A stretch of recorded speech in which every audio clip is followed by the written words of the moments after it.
This is episode 101 of Real Occult, and today we are talking about the interaction between numerology, astrology, and the whole reason this came up is someone in our free community was talking about this guy, Gary the Numbers Guy.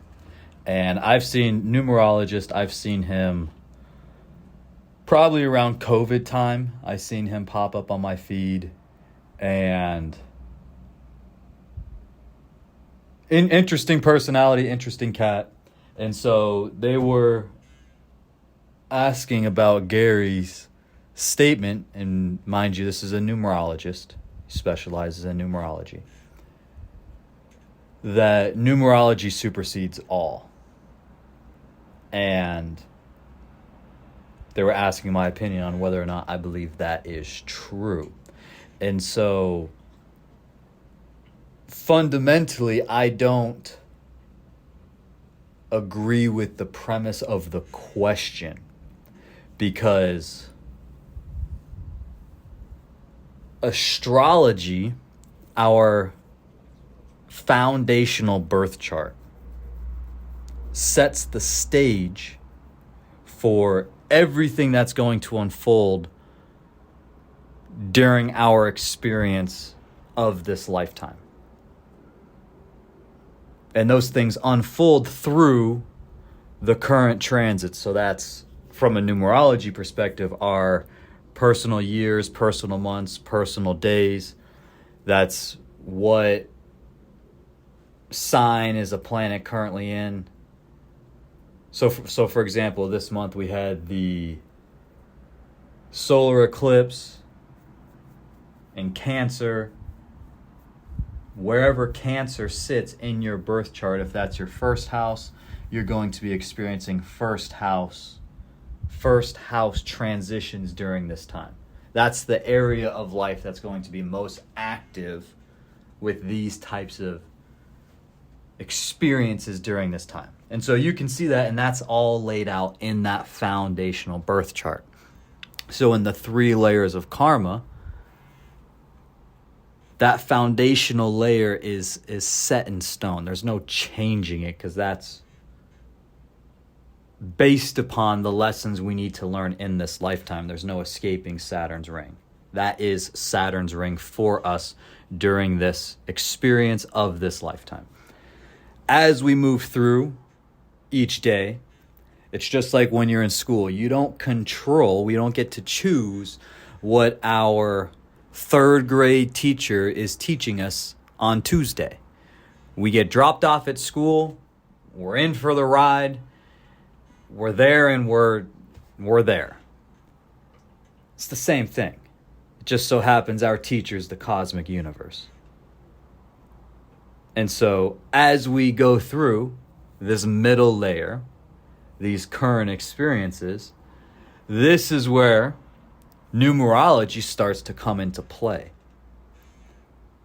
Because numerology, which I do agree, is the foundational energy of the material world. It's tangible. When you pick up 3 items, and it's so cool, you can do the experience, you can do an experiment yourself, and there's all kinds of YouTube videos out there that can demonstrate it for you. If you attach a hose to a speaker, you can see the sound waves. You can see the vibration. And so if you have 1 guitar, 2 guitars, or 3 guitars, 1 amp, 2 amps, 3 amps, any tangible thing is going to change the frequency that it's vibrating at. You're going to have a different frequency in your area. So if you're sitting in your room and you have 1 fan, 2 fans, or 3 fans, there's going to be a different foundational frequency hitting you, because there's a different number of objects. And that is numerology, absolutely, 100%. However, that numerology is still encapsulated within the bigger umbrella and karmic unfolding that is our astrological blueprint. And then to cap off the 3 layers of karma, so you have that foundational, you have the current layer, and then the created layer is the inputs we give into the universe, our actions, what we do. And doing nothing is still an input. Putting in 0 is still putting in an entry. It's an entry of 0. As long as you are breathing, you are giving inputs into the universe. This is Newton's 3rd law. For every action, there's an equal and opposite reaction. For every input, even if it's 0, you will receive an output. And now, based on that foundational layer, and based on how we operate within the current and created layers, some people, if they want a 5-unit output, they only have to do 5 units of input. And this is where numerology starts to come into play. But you see how it's downstream of so many other things before you start doing the inputs, before the numerology starts becoming the tangible thing. And so I think it's actually just the wrong question, because it's a lack of understanding of what these things are and what their purpose is and what these teachings are meant to do. And so, because most people, they let the religion or dogma get in the way of the lesson. They're so team focused and in-group biased as a natural human being, natural instinct, that the Western person doesn't acknowledge truthful lessons that Eastern religions can offer, and vice versa. The Baptist doesn't dig into Scientology because of the stigma, even though there are great lessons to be learned there. The Muslim, devout follower of the Quran, doesn't study Taoist teaching. And so, when you are blessed with the opportunity to do that, which I just luckily have been throughout my life, learn from all of them, learn from everything, and realize everyone just has their own cultural ways of describing these same fundamental things. Medieval astrology, Vedic astrology,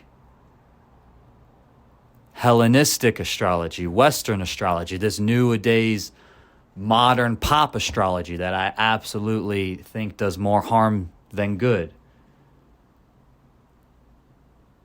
They're all just ways of describing the same thing, the same ethereal energy, and there's a culture built up around it based on where you are in the world, and we describe these things. Just like the Taoist and the Catholic.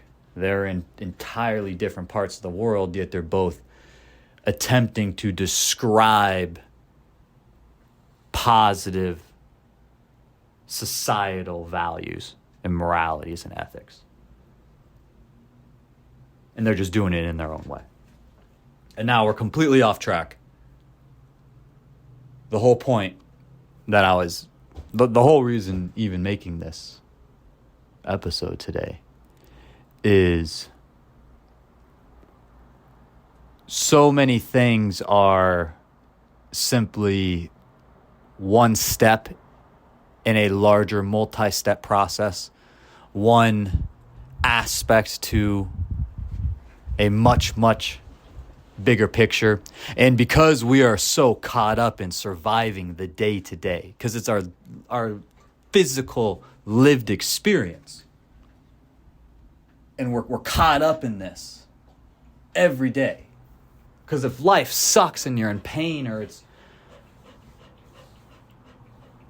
endless amounts of ways life can be horrible to experience on a day-to-day basis. When you're in that, It's the only thing you can think about. Rightfully so, because you're trying to make it through each day. However, when you're sitting there and you're trying to sell your numerology services and you've spent your entire life dedicated to studying numerology, it makes sense, you would say, numerology supersedes all. I wouldn't expect you to come to a different conclusion. However, being an objective observer of what's happening, I can sit there and say that it plays a very integral part, as it is the material connection between the ethereal and the physical. But it's still downstream from everything else. It's just the connection point. And so, don't get caught up in the noise, the nonsense, the drama and the debates. Different people have different preferences and are choosing to prioritize different things at different times. Rightfully so. Two ships passing in the night, so be it. You don't have to make friends with everybody. You don't have to agree with everybody. You can disagree with somebody and not let them know. You can agree with somebody and not let them know. You can just keep it moving. You can actually do anything you want, which is the coolest part about this entire experience. Hope you got something out of this. I will talk to you again soon.